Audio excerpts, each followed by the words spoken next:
huge deal, but it's on the way. Temperatures right now in the mid to upper 30s already. We didn't get a whole lot warmer than that today. It was chilly, breezy too. The combination, northwest winds, still about 25, 30 miles an hour in Bangor, 40 in Greenville. That sensor always seems a bit high.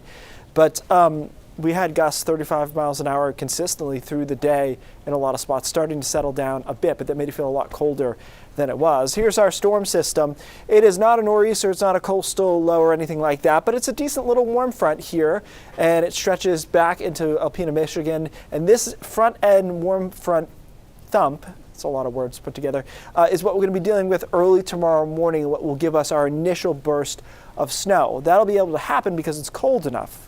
Seems obvious, but temperatures right now are in the 30s. Will drop down to below freezing a lot of spots by midnight tonight. Clouds then come in from southwest and northeast, and here we are at 3 in the morning, and it should be dry across much of the state, but here's that warm front stretching into New Hampshire. It lifts into southern Maine sometime between 5 and 7, it looks like, in the morning. And because it's cold enough and surface temperatures are freezing or below in a lot of spots, I think it's snow all the way to the coastline initially. And if you wake up at the right time, it might be coming down pretty good here in York and Cumberland, southern Oxford County for the kind of the beginning of the morning commute. It looks like that snow shield does tend to fall apart a bit as it moves into the mid-coast through late morning. Meanwhile, we change over to some sleet pellets over southern coastal Maine. That stays snow in through central and northern Maine, but it's lighter. There's not as much total moisture to be had there. We may end as a little freezing drizzle or just drizzle along the coast tomorrow afternoon. It's all out of here by later tomorrow, 5 or 6 o'clock, and things are quieter for Friday. So again, not an all-day or huge event, but there will be some accumulating snowfall.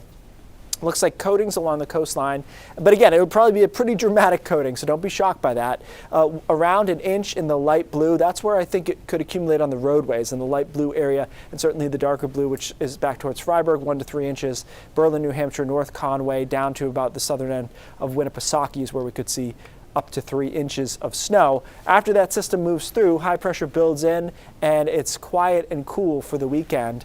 Temperatures below average, which you don't really like to see happen in November because we're starting to trend down quickly to begin with. But we're going to be around 40 Saturday, Sunday, Monday on either side of 40 degrees for your high. So that means most of the day is spent in the 30s. So again, I don't think this is the end of the world. Just don't be shocked by it tomorrow morning. There's some snow out there. We talked about scrapers.